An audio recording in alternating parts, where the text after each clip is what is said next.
व्यवस्था नियमावली, कहीं कोई संविधान होगा ही। रामायण क्या है? जीवन कैसे जिया जाए उसके लिए एक संविधान है, उसके लिए एक आचार संहिता है, एक संपूर्ण धर्म है रामायण, संपूर्ण धर्म है राम। राम और रावण दोनों पक्ष, विधि निषेध। हमारे ग्रंथों में दो शब्द आते हैं, क्या करना है क्या नहीं करना। और आप रामायण में देखेंगे दोनों पात्र क्या नहीं करना, चेतावनियां भी रामायण में देखेंगे, क्या करना है प्रेरणाएं भी रामायण में आप देखेंगे। दोनों पक्ष आप पाएंगे। और धर्म और अधर्म की बात देखें कि राम कैसे धर्म है, रावण कैसे चेतावनी है, अधर्म अधर्म है। जो मनुष्य को मनुष्य बना दे, जो मनुष्य में देवत्व को जगा दे, केवल देवत्व नहीं, मनुष्य के अंदर के ब्रह्मत्व को जगा दे, और ब्रह्मत्व को जगा करके सबके अंदर उस एक ब्रह्म का दर्शन करवाकर सिया राम में सब जग जानी, करो प्रणाम जोरी जुग पानी की अवस्था तक ले आए, सद्भावना के मंच पर पूरे विश्व को लाने में सक्षम हो, उसका नाम है धर्म। केवल मात्र धर्मांतरण करके, आतंक फैला करके अपनी विचारधारा को बढ़ाने का नाम धर्म नहीं है। धर्म तो एक सद्भावना है, धर्म विश्व बंधुत्व का नाम है। और रामायण वो स्थिति है, राम वो दर्शन है अपने आप में, जो मनुष्य को देव बनाते हैं। और इसीलिए आप देखें, जो राम के संपर्क में आया हनुमान जी महाराज, वैसे तो कपि चंचल, लेकिन स्थिति आज देश में राम के मंदिरों की अपेक्षा हनुमान के मंदिर अधिक हैं। आवश्यक नहीं है कि जहां हनुमान जी होंगे वहां राम होंगे ही, लेकिन ये आवश्यक है कि जहां राम होंगे वहां हनुमान जी होंगे ही होंगे। हनुमान जी को उस स्थिति में पहुंचा दिया जामवंत, और भी जो पशु को भी इंसान बना दे, पशु को भी देव बनाने में सक्षम हो, जो अंदर की पशुता को भी देवत्व में बदल दे, उसका नाम है धर्म। और जो इंसान को भी पशु बनने के लिए विवश कर दे, उसका नाम है अधर्म। रावण मारीच के पास जाता है, मारीच पशु थोड़ा ना था, मारीच के पास जाकर विवश करता है कि मृग बनकर जाना होगा। सारी स्थिति आप जानते हैं, हमें केवल संकेत एक चिंतन का लेना है। मारीच को पशु बनने के लिए विवश किया, मृग बनने के लिए विवश किया, और वो तो अंततः नहीं तैयार हुआ। जब मारीच ने सोचा कि मरना तो है, रावण ने कहा मरेगा नहीं तो नहीं बनेगा, नहीं मेरा कहना मानेगा। और तब मारीच ने सोचा कि उभय भांति देखा जब मरना, तब ता किसी रघुनायक शरणा, मरना ही है तो इस पापी के हाथ से, आतताई के हाथ से क्यों मरूं, धर्म के हाथ से, राम के हाथ से मरूंगा। और तब मृग बनना स्वीकार किया। अधर्म क्या है? जो इंसान को भी पशु बना दे, अंदर की पाशविकता जगा दे, वो अधर्म है। और जो पशु को भी इंसान नहीं, देवता तक की स्थिति में पहुंचा दे, वो धर्म है। रामायण वो धर्म है, राम वो धर्म है जिसकी आज पूरे विश्व को आवश्यकता है। आतंक मिटाना है तो राम को आगे लाओ, भ्रष्टाचार मिटाना है तो राम के त्याग को आगे लाओ। राम पूर्ण त्याग है अपने आप में। अत्याचार, लूटमार, अधर्म, अनीति, इन सब का समाधान है राम। राम कोई प्रश्न नहीं है, राम अपने आप में पूर्ण समाधान है, हर स्थिति का समाधान है। वो मानसिक हो, पारिवारिक हो, सामाजिक हो, राष्ट्रीय हो या वैश्विक हो, हर समस्या का समाधान है राम। और इसीलिए आज की आवश्यकता है राम। इरीट संस्था एक प्रयास में है, जगह है भाव, अच्छा प्रयास है, अच्छा भाव है।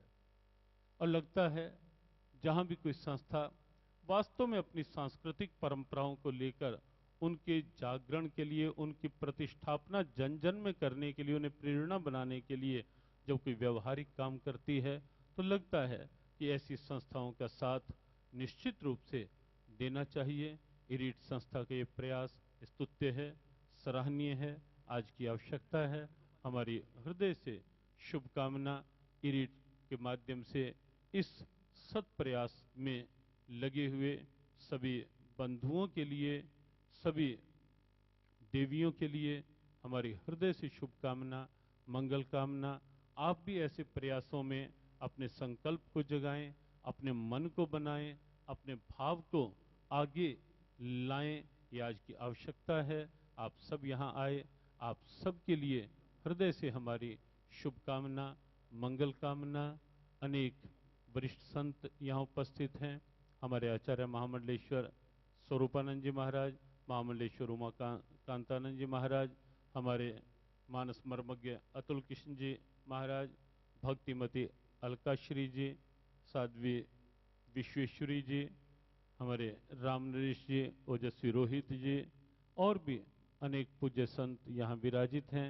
सबके इस भाव को, सबकी इस ओजस्विता को जो यहाँ शब्दों के रूप में प्रकट हुई, उस ओजस्विता को, उस दिव्यता को हृदय से वंदन करते हुए, नमन करते हुए, पुनश्च आप सबको शुभकामनाएं देते हुए और ये संकेत करते हुए कि आयोजन किसी भी तरह से 1 जनवरी के उपलक्ष्य में नहीं, ये स्वाभाविक संयोग तालकटोरा आज के दिन ही स्टेडियम इरीट को मिल पाया। रविवार की आवश्यकता थी इरीट संस्था के, वरना नव वर्ष तो हमारा वास्तव में नव संवत ही है। ये हमें नहीं भूलना। अपनी परंपराओं के साथ हमें निश्चित रूप से सदैव सजगता पूर्वक जागरूक रहना है, लगे रहना है। और ये निश्चित है कि हमारा नव वर्ष हमारा नव संवत ही है। हाँ, प्रचलित धारणाओं में, क्योंकि 1 जनवरी पूरे विश्व में प्रचलित है, उस दृष्टि से आज वर्ष 2012 का प्रारंभिक दिवस है।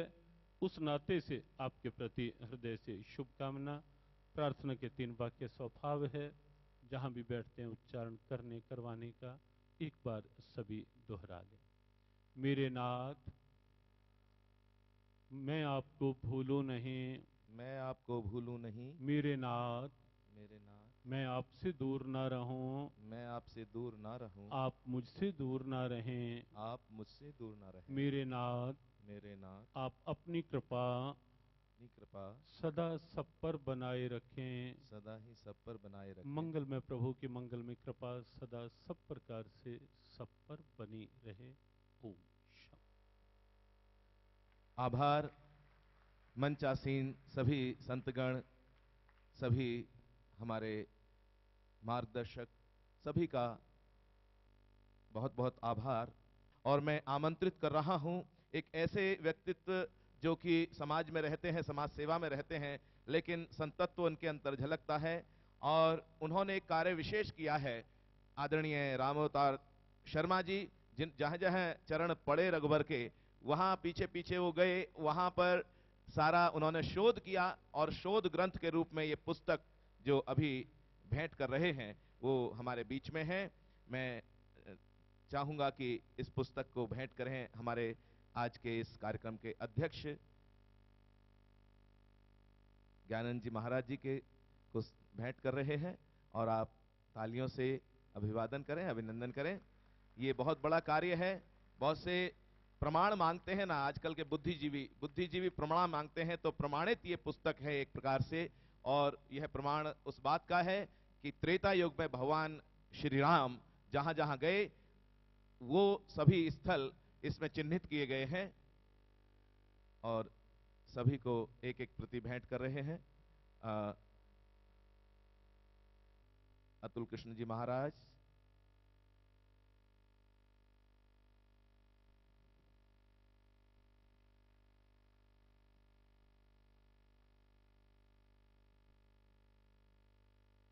साथ ही मैं हमारे आदरणीय महावीर टाटिया जी से भी अनुरोध कर रहा हूं, वो भी शीघ्रता से मंच पर आ जाएं। वो इरिट संस्था के बारे में 2 शब्द कहना चाहेंगे। आइए।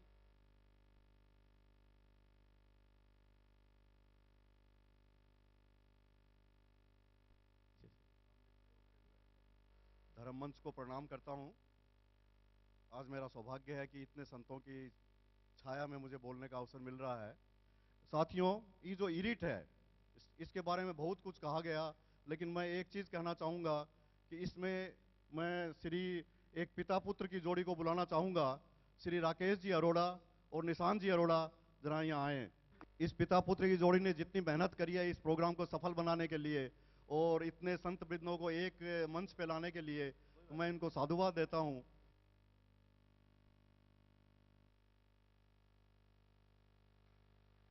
राम के बारे में सिर्फ मैं 2 लाइनें बोलना चाहूंगा।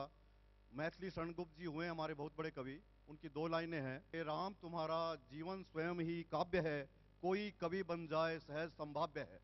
इन 2 लाइनों में उन्होंने पूरी रामायण को लिख दिया है कि राम ऐसी हस्ती है जो किसी को कुछ भी बना सकती है। मैं बहुत प्रणाम करता हूं। धन्यवाद। धन्यवाद। अंत में मैं गोपाल जी पटवा जी को आमंत्रित कर रहा हूं धन्यवाद देने के लिए। गोपाल जी पटवा आए और धन्यवाद देते हैं। आप सभी संत जनों का हम सबको आशीर्वाद मिला, इस कार्यक्रम में स्नेहाशीष मिला, इसके लिए मैं अंतर्राष्ट्रीय रामायण शोध संस्थान की ओर से कृतज्ञता व्यक्त करता हूं। ऋणी हूं मैं आप सबका न्यास की ओर से, और साथ ही इस कार्यक्रम में अपना अमूल्य सहयोग दे रहे स्नेहमयी, दयामयी, क्षमामयी, करुणामयी, वात्सल्यमयी, अर्चनिया, वंदनिया, पूजनिया भारत की आर्य देवियां, मां भारती को विश्व गुरु के उच्चासन पर प्रतिष्ठापित करने को दृढ़ संकल्पित मेरे युवा साथियों, आप सब ने भी जो इस कार्यक्रम को सफल बनाने में सहयोग किया, इसके लिए मैं आप सभी को धन्यवाद ज्ञापित करता हूं, आभार व्यक्त करता हूं, आप सभी को नमन करता हूं, वंदन करता हूं, अभिनंदन करता हूं। आप सभी का उन्हें बहुत बहुत अभिनंदन, आभार। अंतर्राष्ट्रीय रामायण शोध संस्थान, international Ramayan research institutional trust